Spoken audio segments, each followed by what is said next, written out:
नमस्कार विद्यार्थी मित्रांनो, मी मीरा भोपाळे तुमचं स्वागत करते जय हिंद पाठशाला या यूट्यूब चॅनलमध्ये। आज मी मराठी व्याकरणातील म्हणी यावर आयोगाने विचारलेले प्रश्न घेऊन आलेले आहे। या अगोदर 3 भाग अपलोड झालेले आहेत। आजचा हा 4था भाग आहे। म्हणीवर आपल्याला ऑल अराउंड 4 प्रश्न विचारले जातात। आपण दररोज रात्री 9 वाजता व्हिडिओ अपलोड करत असतो आणि व्हिडिओच्या शेवटी एक प्रश्न विचारला जातो, ज्याचं उत्तर तुम्हाला कमेंट बॉक्समध्ये द्यायचं असतं। तर कालचा प्रश्न पाहून घेऊया। खूप कष्ट केल्याशिवाय मोठेपणा मिळत नाही, या अर्थाची म्हण ओळखा। तर ती म्हण होती, चणे खावे लोखंडाचे तरी ब्रह्मपदी नाचे। म्हणजेच या प्रश्नाचं उत्तर आहे पर्याय क्रमांक 3। चला तर मग सुरुवात करूया आजच्या व्हिडिओला।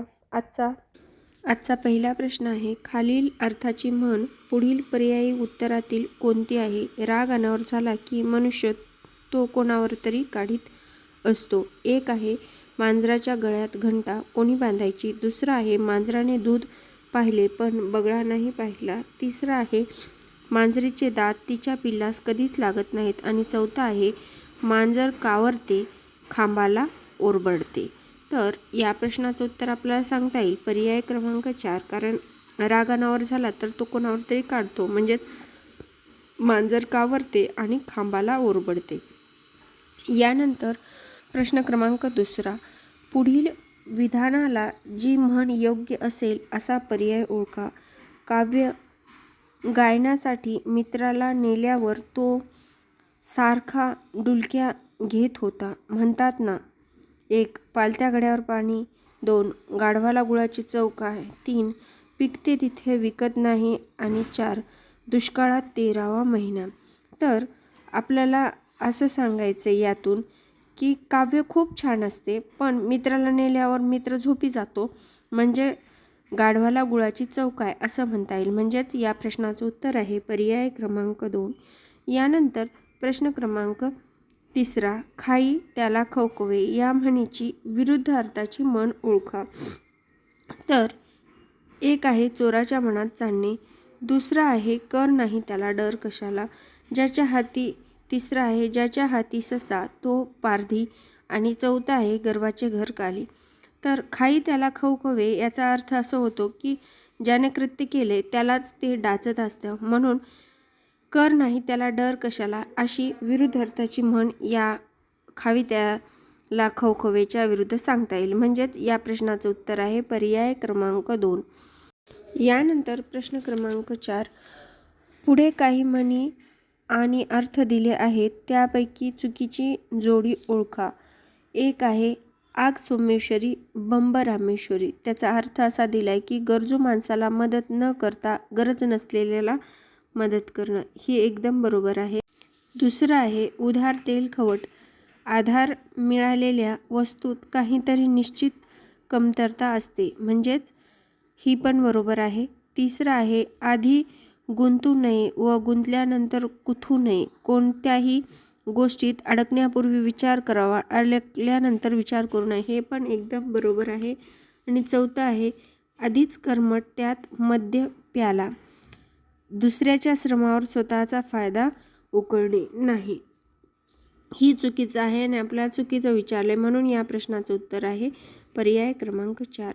यानंतर प्रश्न क्रमांक 6, दिलेल्या वाक्यसमूहातून जळत्या घराचा पोळता वासा या म्हणीचा अर्थ शोधून काढा। एक आहे, अंबराच्या आयुष्याचे पूर्ण नुकसान झाले नाही।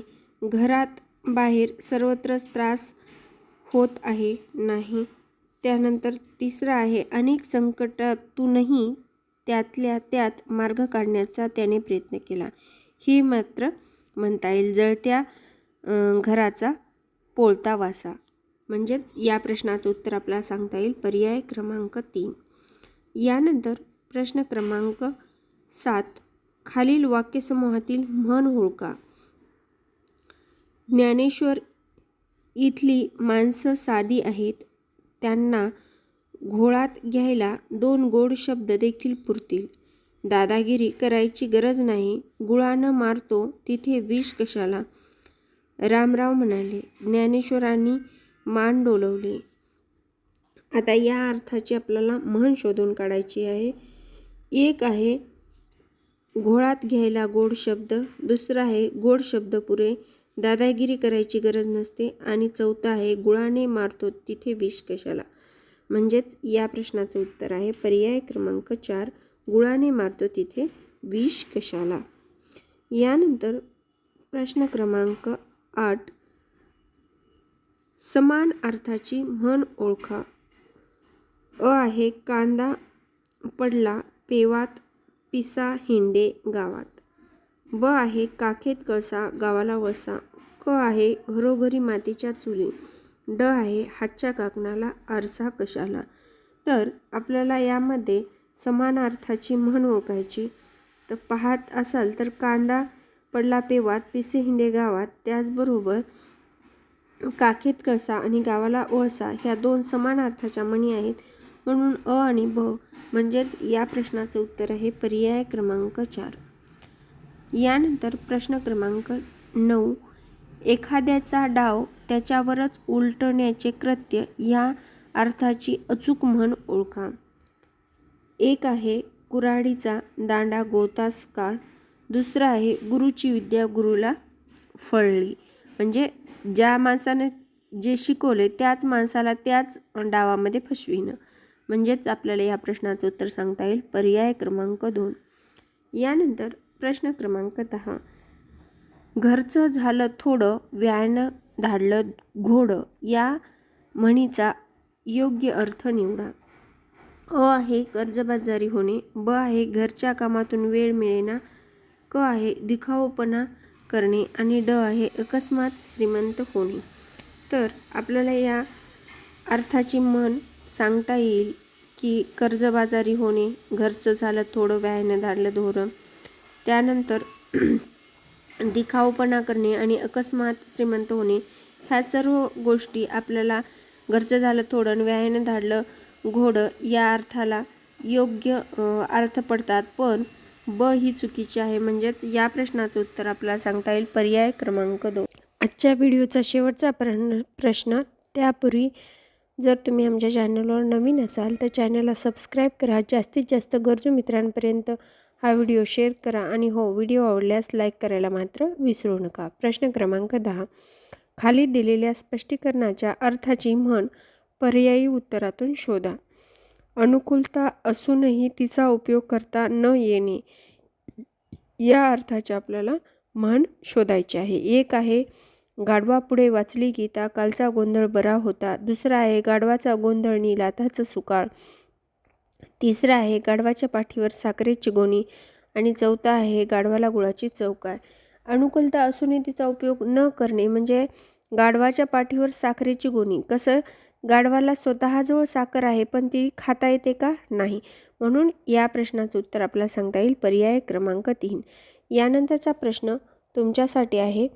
तर खालील म्हण अचूक शब्दाने पूर्ण करा. सारा चोराचाच डॅश डॅश. एक मामला कारभार, तिसरं गोंधळ आणि चौथं बाजार.